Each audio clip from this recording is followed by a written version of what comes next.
Buenas noches. Bien, vamos a continuar la sesión interrumpida de anoche que teníamos. Ojo que esta es una sesión adicional que se está haciendo, no estaba programada inicialmente, pero es la idea reforzar algunos puntos quirúrgicos que deben manejar bien, ¿ya? Ayer tuvimos una falla técnica y no pudimos continuar la sesión. Vamos a retomar la clase, ¿ya? Muy bien. Es el seminario de las más falladas.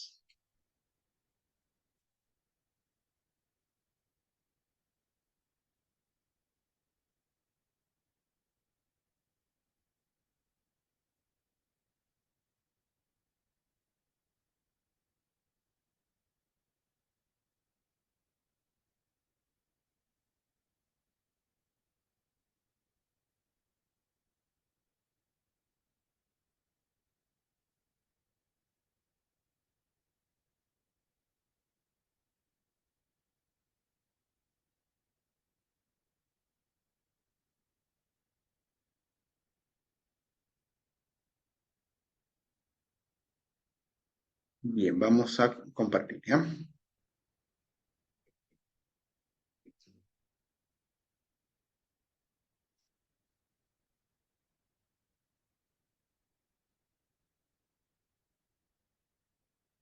Bien, nos quedamos en esta pregunta. Bueno, de hecho habíamos hecho esta, pero se entrecortó, así que la vamos a volver a repetir, ¿ok?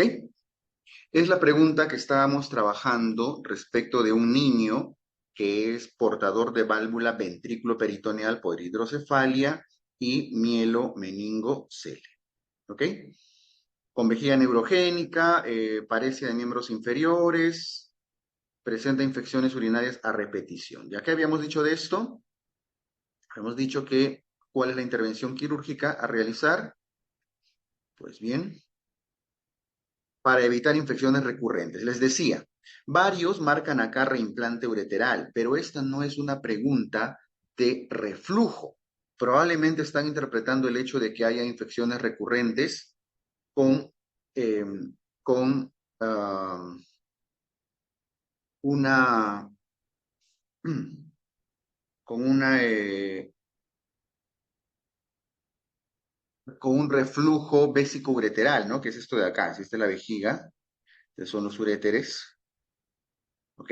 Vejiga, uréteres. Cuando la vejiga no contiene bien y hace reflujo hacia los uréteres, eso se llama reflujo vésico-ureteral, se diagnostica con uretrocistografía retrógrada y el tratamiento en fases ya avanzadas es el reimplante vésico-ureteral. Pero este no es un caso de reflujo. Acá dice que tiene eh, infecciones urinarias, parece miembros inferiores, vejiga neurogénica, pero por el antecedente de hidrocefalia y mielomeningocele. Entonces, el daño vertebral, columnar que tiene no le permite una adecuada función vesical para vaciar la orina y eso le está generando las infecciones. Entonces, lo que tenemos que hacer es que la vejiga esté siempre vacía.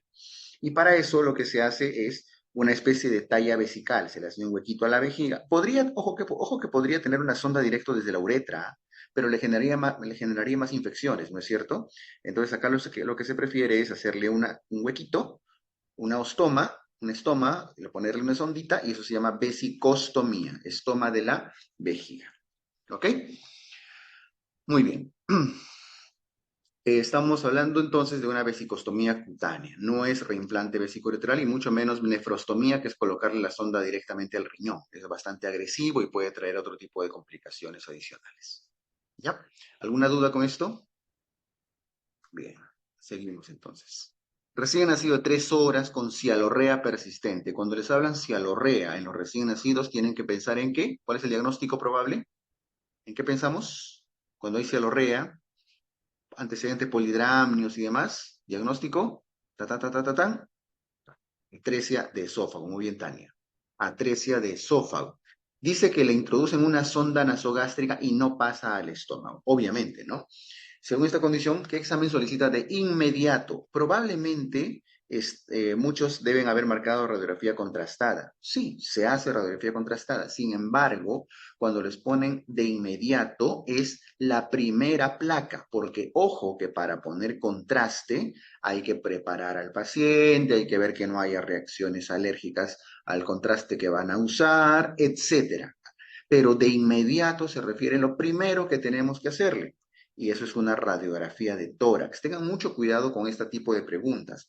El orden de estudios diagnósticos son una radiografía normal de tórax, luego viene una radiografía contrastada y luego viene una broncoscopía. Pero el primer estudio es una radiografía simple. Ahí van a poder ver si hay cámara gástrica, si no hay cámara, para sospechar si es que hay fístula o no. Incluso después de la broncoscopía se hace una ecocardio, porque ya saben que atresia de esófago está dentro de la asociación Bacter y pueden tener lesiones o anomalías cardíacas. ¿Ok? Bien, entonces esto es una radiografía de tórax, clave C. Muy bien. ¿Preguntas? ¿Algo? ¿Acá? ¿Dudas? Ya, lo importante es diagnosticar bien, ¿ah? Pero como ven, esta pregunta es bien frecuente, ¿ah? Bien frecuente el diagnóstico de atresia de esófago y de hecho la respuesta suele ser eh, radiografía de tórax, ¿ok? Muy bien.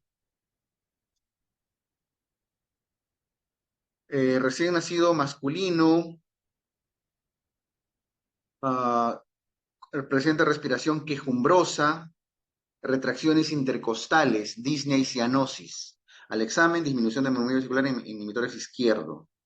Ruidos cardíacos se auscultan en el hemitórax derecho. ¿Qué están sospechando? El abdomen está excavado o escafoide.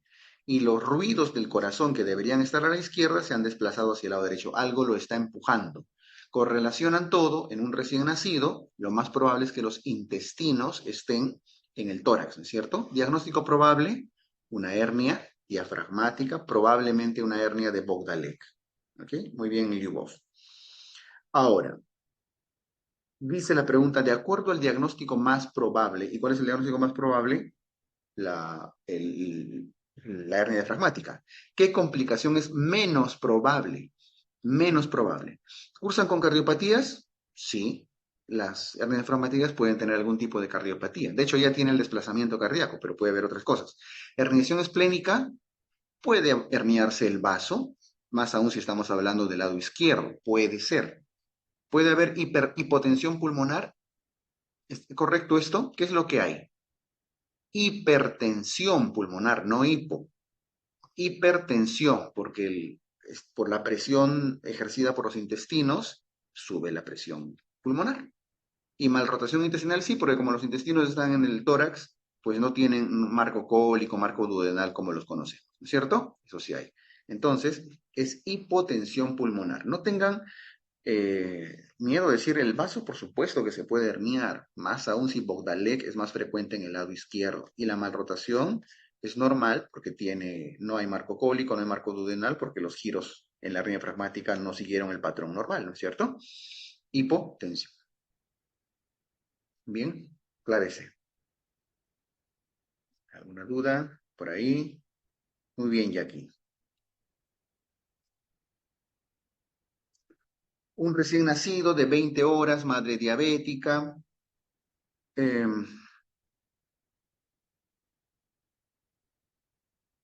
con marcada distensión abdominal y no elimina meconio. Al examen, fístula uretral, perine posterior hipotrófico.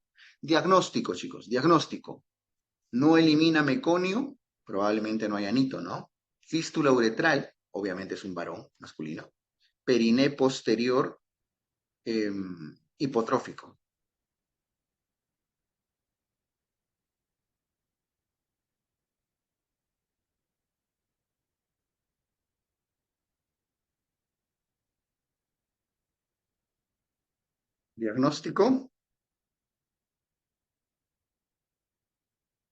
Diagnóstico, diagnóstico. A ver, escriban el diagnóstico.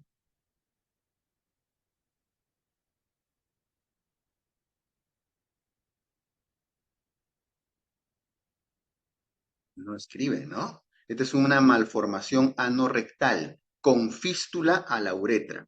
¿Ok? Muy bien. con fístula a la uretra, malformación anorrectal, mar con fístula. Entonces, ¿cuál es el tratamiento? ¿Qué tenemos que hacer?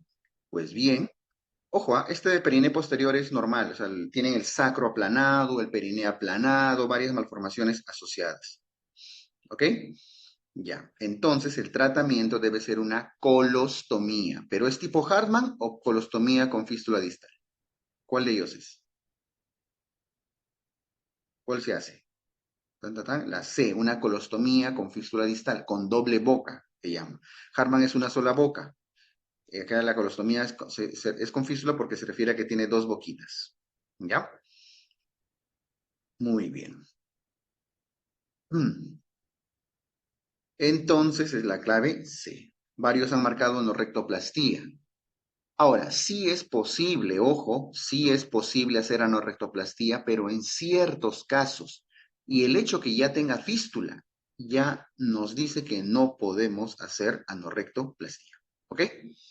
Si tiene fístula, ya no se puede hacer. La anorrectoplastía se hace de frente cuando está dentro de las primeras 24 horas, pero necesita ciertas condiciones muy especiales, que en su teoría se los comenté, es medio complejo eso, pero sí es posible, pero no es lo común. Lo más probable es que tenga que hacerse una colostomía y la anorrectoplastía se hace cuando tiene más o menos un año de vida. ¿Ok? Listo, más adelante. Ya está. Muy bien, Tiziana, Tania. Ok.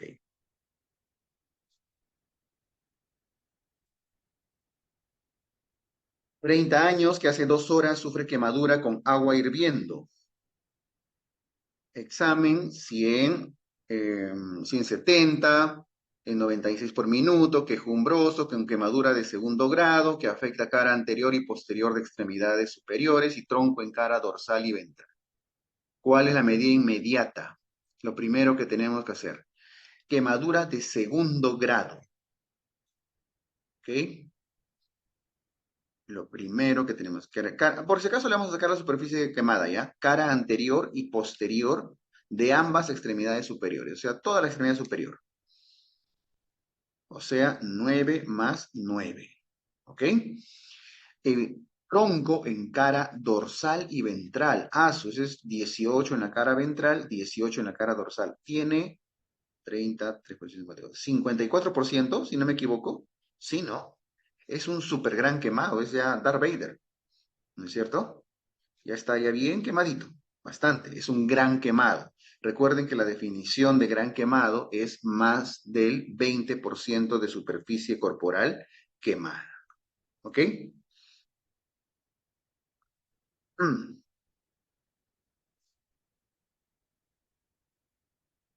Para Parkland solo se considera desde el segundo grado, es cierto, Yanis. Bueno, ¿qué es lo primero que tenemos que hacer? Sí, podríamos mantenerlo descubierto, pero eso de mantenerlo descubierto, chicos, se hace en pacientes que no son gran quemados, ya, para lavarlo, etcétera. Pero los gran quemados hay que protegerlos de la hipotermia y de la deshidratación y de la pérdida proteica. Y eso se hace envolviéndolos en sábanas secas. ¿Ok? Dice abajo, proteger las quemaduras con apósitos húmedos. Eso se hace cuando la quemadura es pequeña, 5%, 10%, pero gran quemados, no, porque al ser gran quemado, ustedes le ponen algo húmedo, jala más proteínas, cae la presión oncótica y lo terminan deshidratando más y se va más rápido hacia el shock, además de la hipotermia. ¿Ok? Entra rápido en complicaciones severas. Muy bien. Em, Entonces, estos pacientes tienen que envolverlos en sábanas limpias y secas. Ya les he dado la razón, ¿ah? Si no fueran gran quemados, sí lo pueden lavar, ponerle los apósitos, sulfadiacina, pero los gran quemados tienen otro tipo de manejo para prevenir ese tipo de complicaciones. ¿Ok? Muy bien. Clave B.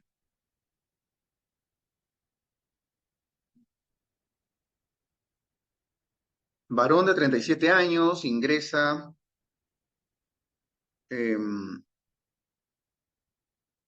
porque hace 10 horas tiene una explosión de cocina en su domicilio y acude con la voz ronca. ¿Ya? esputo negruzco y dificultad respiratoria. Está entrando a shock poco a poco, aún no llega. Está desaturando, vellos nasales quemados, mucosa orofaringia con edema y restos carbonizados. ¿Ok? ¿Cuál es la medida prioritaria? Prioritaria, ojo, prioritaria. Lo primero que tenemos que hacer prioritario, el paciente todavía tiene voz, no está en shock, ¿ok? Lo primero que tenemos que hacer es pasarle oxígeno con una mascarilla. Es cierto que después seguramente vamos a intubarlo, más aún si es que la mucosa continúa con edema y empieza a haber dificultades. Pero lo más importante es dar oxígeno con máscara de reservorio, no con cánula, ojo, no con cánula. Lo primero es dar oxígeno húmedo con su mascarilla. Y según la evolución, el análisis de gases arteriales y la evolución clínica, se decide la intubación. Sí, es muy probable que en algún momento se intube, pero no es lo inmediato que van a hacer. Lo primero es oxígeno e hidratarlo. ¿Ok? Muy bien. Ya está. Mm. Clave B. Clave B. ¿Dudas? ¿Alguna? ¿Alguna? Muy bien. No hay dudas, ¿no?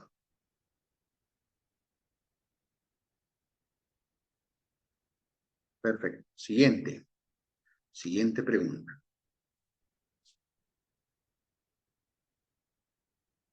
Niño de 6 años sufre quemadura eléctrica, que a su paso produce calor que daña los tejidos, sobre todo los lechos vasculares distales. ¿Ok?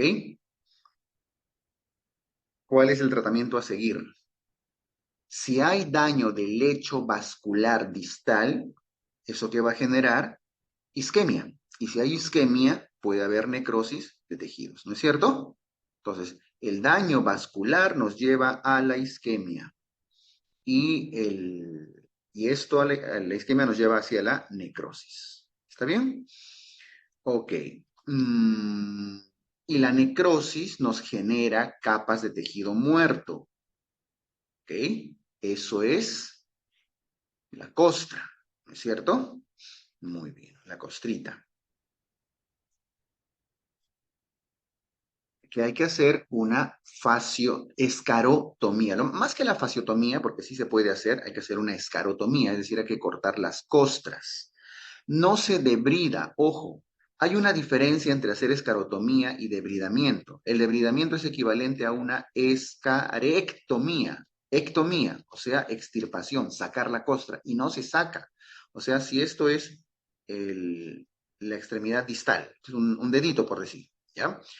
Y hay una costra que está dándole la vuelta, como envolviendo, y por eso el síndrome compartimental, no se retira la costra, se le hace cortes en ciertas zonas a manera de fasciotomía también, para que descomprima y libere presión, nada más, porque si ustedes le sacan la costra, perdón, van a terminar generando un proceso infeccioso, un daño muy severo. La costra debe quedarse ahí y después ya se va a evaluar si cae o se saca para que haya una regeneración de tejido. Solo se corta, no se extirpa. Por eso el tema es escarotomía. Y dependiendo de la profundidad del daño, se puede hacer fasciotomía, justamente para evitar el síndrome compartimental. Lo que pasa es que las quemaduras eléctricas generan daño del tejido de la piel, pero además generan daño de partes blandas. Esa carga eléctrica puede terminar generando eh, edema muscular, edema de partes blandas, ¿ok? Y de ahí la necesidad de hacer una fasciotomía. Chicos, muy bien. O sea, clave A. A ver acá. Varón de 48 años tiene quemadura por fuego en tórax y abdomen. Lo han baleado, ¿no? A quemadura, perdón. Disculpen, pensé que era arma de fuego. Sorry, sorry. Le metieron fueguito. Al examen está en shock.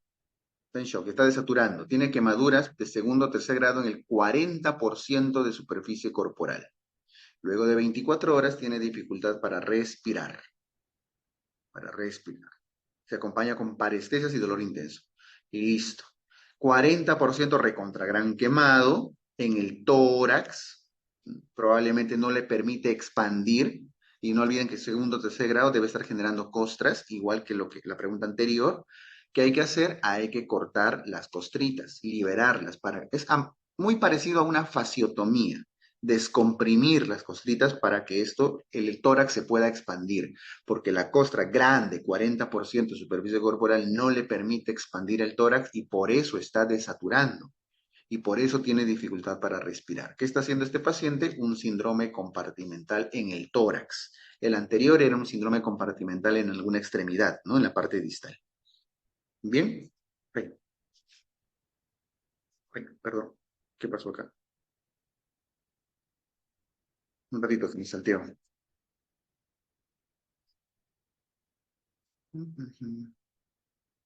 ¿Dónde está?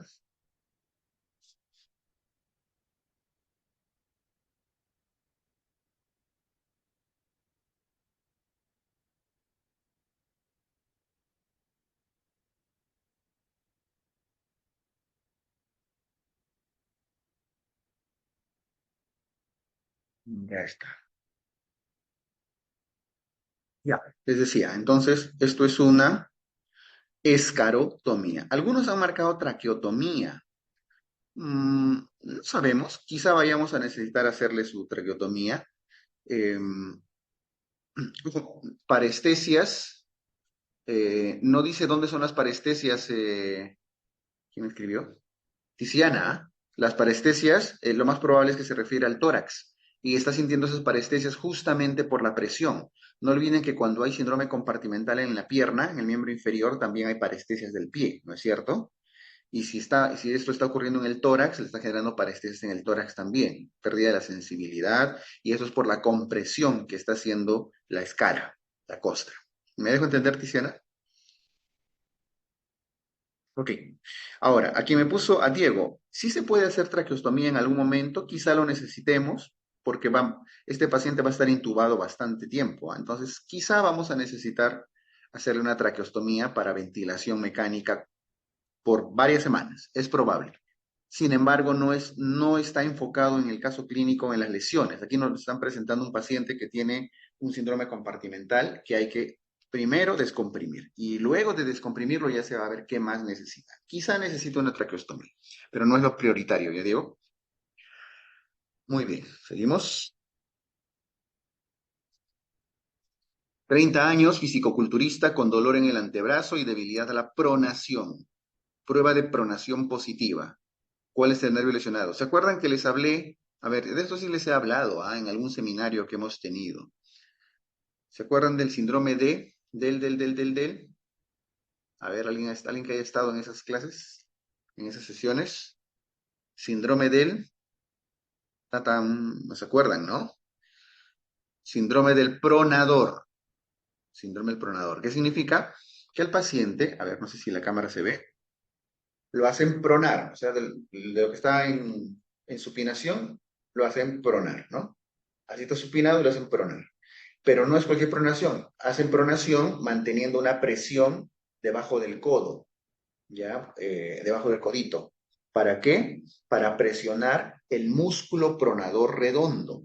Cosa que presionando y haciéndolo girar, si es que el pronador está inflamado, el pronador redondo, entonces hay un proceso inflamatorio en esta zona. Recuerden, si esta es la cabeza del radio, más o menos así. Está el cúbito, ¿no? La parte proximal del cúbito. Ya, y luego viene ya el escafoides, el hueso del carpo, la mano. Ya, recuerdan este musculito, ¿no? En la parte anterior. ¿Cómo se llamaba? El pronador redondo, porque hay otro más abajo que es el pronador cuadrado. Entre las dos hacen pronación. Pero debajo de ese pronador redondo, entre sus fibras, pasa un nervio. ¿Cómo se llama ese nervio? que cuando ustedes le hacen la prueba de percusión, prueba de Tinel, hay parestesias. Nervio mediano, muy bien, Diego, es el nervio mediano. Y ustedes dirán que Tinel no era de la muñeca, Fallen y Tinel, pues también hay una prueba de Tinel en el codo, al igual que en la muñeca, y también es para compromiso del nervio mediano, pero en este caso no es por el retináculo de los flexores como es en la muñeca, en este caso es por inflamación del músculo pronador. Pasa mucho en los fisicoculturistas por los ejercicios extremos que a veces hacen. ¿Ya? Ese es el pronador, comprime al nervio mediano y lo diagnostican, como los he dicho, haciendo la prueba del pronador. Por eso se llama prueba de pronación positiva. ¿Ya? Muy bien.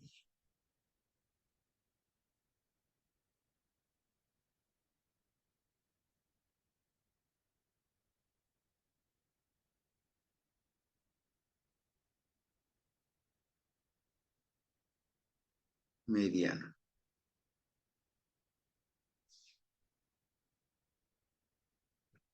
Varón de 25 años sufre traumatismo del hombro izquierdo. Ya estamos en ese traumato, ¿no? Hombro izquierdo. Presenta dolor intenso e ingresa con miembro afectado en aducción y rotación externa. Traumatismo del hombro. Le duele cuando aduce y rota hacia afuera. ¿Qué ha pasado? Una luxación anterior del hombro, solo que su sinónimo es luxación subcoracoidea. Eh, no sé si pueden, a ver, tendría que quitarme, ¿no? El hombro tienen que rotarlo hacia afuera, pegarlo y rotarlo hacia afuera, o sea, rotar hacia afuera, bueno, rotación externa. Tienen que llevar su hombrito hacia afuera, ¿ok? Y aducido. Es una posición en la que vienen mucho los pacientes con luxación de hombro. Y se ve mejor ahí, ¿no? Vienen usualmente en la posición de Desault, con el miembro sostenido con la otra mano, aducido, o sea, aproximado y rotado hacia afuera y sosteniéndolo. Esa es la posición con la que ingresan a la emergencia. Lo que está describiendo acá es la famosa posición de Desault, ¿ok? Desault. Solo le faltó decir sosteniéndolo con la mano contralateral. Y eso es característico de la luxación anterior del hombro. De la luxación anterior del hombro. ¿Ya? Clave A. Muy bien.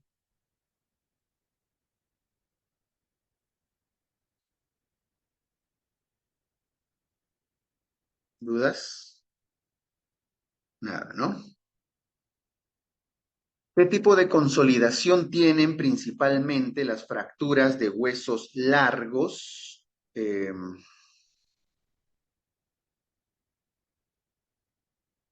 adultos, ¿qué tipo de consolidación principalmente las fracturas de huesos largos? Hay dos tipos de consolidación, hay varios tipos de consolidación, pero hay dos clásicos que tienen que conocer. Uno de ellos, la osificación endocondral, y la otra es la membranosa. ¿Ok? En la endocondral, la célula madre, la célula mesenquimal, se convierte en condroblasto, condrocito, y luego recién este se convierte en osteoblasto, osteocito. Pero en la membranosa, la célula mesenquimal da de frente origen a un hueso, a un ósteo. ¿Ok? La endocondral es más característico de huesos largos. La mayoría de huesos largos tienen no solo consolidación, sino una osificación, una formación embriológica de tipo endocondral. En cambio, la membranosa es más para huesos planos. Por ejemplo, los huesos del cráneo, ya que son huesos planos, tienen un tipo de osificación membranosa. Es decir, no hay una formación previa de cartílago. ¿Ok? No es que sea mejor, ¿ah? Simplemente es distinto y depende de su fisiología, porque recuerden que los huesos largos tienen un periósteo externo y un periósteo interno, y ese periósteo es justamente el que tiene las células mesenquimales que pueden dar origen a cartílago y después a huesito. ¿Está bien? Entonces, para efectos prácticos, huesos largos endocondral, huesos planos membranosa. ¿Ok? Endocondral.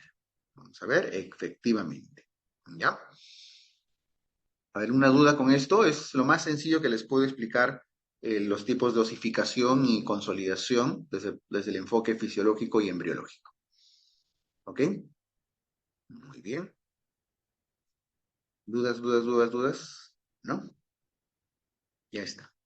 Mujer de 90 años, una abuelita, es trasladada a emergencia luego de sufrir caída desde su propia altura por dolor inguinal izquierdo. ¿Ok? Se cae. Tiene dolor e impotencia funcional de la cadera izquierda, acortamiento, abducción y rotación externa del miembro inferior. Y esa abuelita lo más probable es que se haya fracturado, así que las luxaciones déjenlas de lado. ¿Ok? Se ha fracturado. Y lo más probable es que se haya fracturado. Sí se puede haber fracturado la acetábula, sí es posible, pero la cadera suele ser más común, así que por descarte pueden marcar la B. Pero ¿qué pasa si la clave C hubiera dicho, o acá, la E, hubiera dicho fractura de cuello de fémur? ¿Cuál marcaban en esta pregunta? ¿Cuál marcaban? ¿Cuál marcaban? Si la clave E decía fractura de cuello. Igual a B, ¿verdad, Tiziana? ¿Por qué? Porque tiene abducción. Recuerden que la fractura de cuello de fémur tiene acortamiento, tiene aproximación o aducción, no tiene abducción y rotación externa. Pareciera que fuera una fractura de cuello, menos mal que no está en las claves, pero las fracturas pertrocantéricas de cadera tienen acortamiento, aducción y rotación externa. Esa es la diferencia. Uno aduce y el otro a... Ay, disculpen. Error, error, error. No sé si se han dado cuenta. Ajá.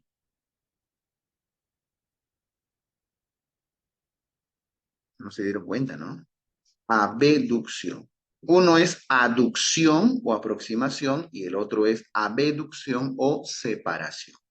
¿Y qué dice nuestra pregunta? Dice abducción. Esa es la única razón por la que la clave es fractura pertrocantérica de cadera. Si no hubiera dicho abducción y a veces no dice nada, a veces solo dice acortamiento y rotación externa. Si tienen clave de fractura de cuello, marquen sin miedo fractura de cuello. ¿Ok?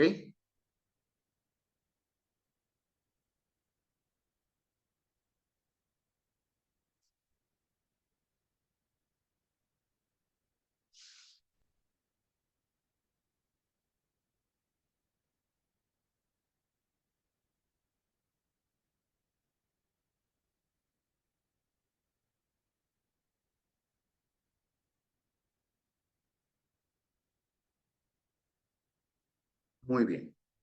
Clave B. ¿No es cierto? Ahí está.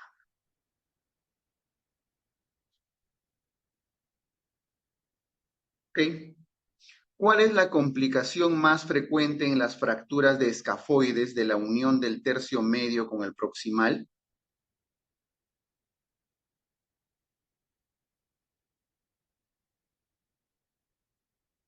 Fracturas del tercio medio con el proximal.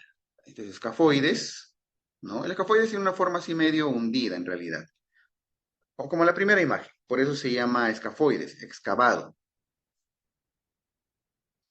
¿ok? Eh,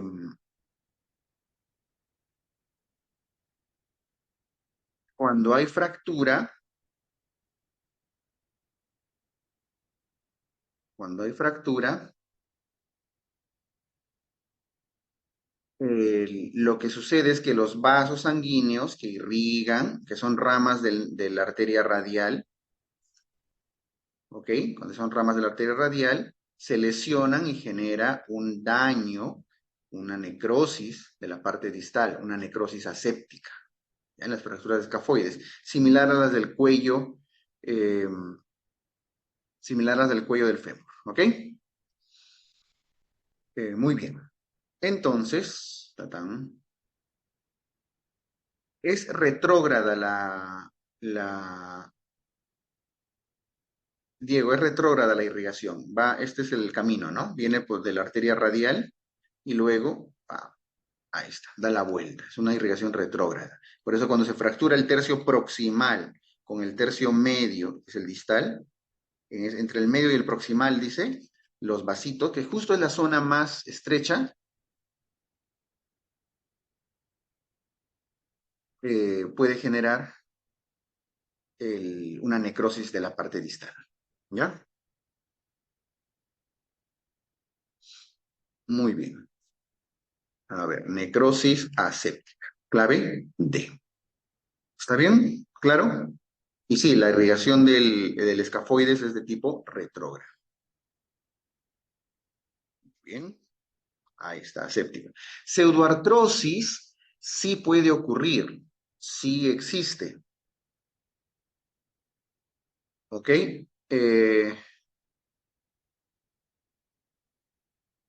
Pseudoartrosis sí existe, pero em,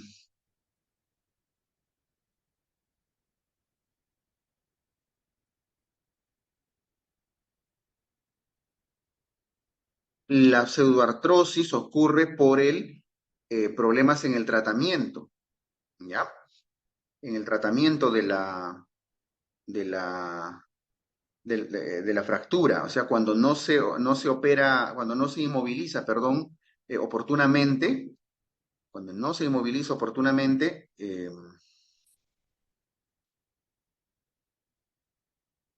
no consolida y puede ocurrir pseudoartrosis, pero no es tanto no, es menos frecuente, ya tendría que ser más que nada por el tratamiento, ¿ok?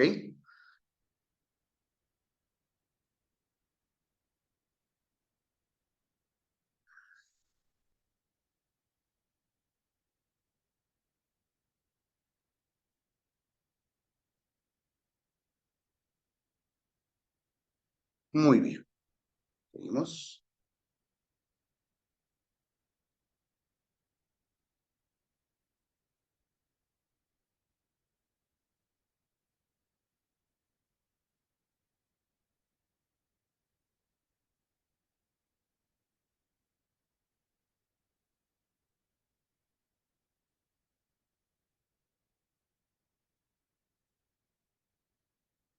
Varón de 52 años con exéresis de tumor en la región póstero superior del cuello que se extiende hasta el músculo esternocleido mastoideo. En el posoperatorio, el paciente no puede elevar el hombro ni rotar la cabeza hacia la izquierda. ¿Qué músculo se encarga de elevar, perdón, de elevar el hombro? ¿Recuerdan cuál es el músculo que eleva el hombro?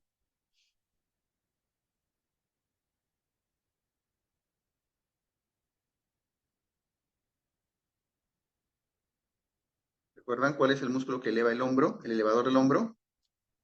El trapecio, ¿no es cierto? ¿Y cuál es el que rota la cabecita? El esternocleido mastoideo, ¿ok? Trapecio y esternocleido mastoideo. Y el nervio que los inerva es el nervio espinal, ¿ok? El par craneal espinal. A ver qué han marcado acá. Cérvico-facial no, el que inerva el trapecio y el esternocleido mastoideo es el espinal. ¿Ya? ¿Clave? Sí, clave. Es un par craneal, ¿no? Nervio espinal, espinal accesorio incluso se llama. Listo, listo chicos. Con eso hemos terminado lo que habíamos dejado pendiente ayer. Eh, lo que habíamos dejado pendiente y no debemos ninguna pregunta. Listo chicos. Cerramos la sesión. Esta semana tienen sus fijas, sus fijitas. ¿Ok? Miren su cronograma. Creo que sí tienen programadas las fijas. ¿No? Miren su cronograma. Y según eso, vamos a organizar el cronograma, ¿ya? Listo, chicos, chequen su cronograma. Todavía nos vamos a ver durante la semana, así que lo dejamos, no nos despedimos del todo todavía, antes de su ENAM, ¿ya? Y así ya no falta nada, ya falta poquito. Con fe. Listo, cuídense mucho. Ok, chao, chao.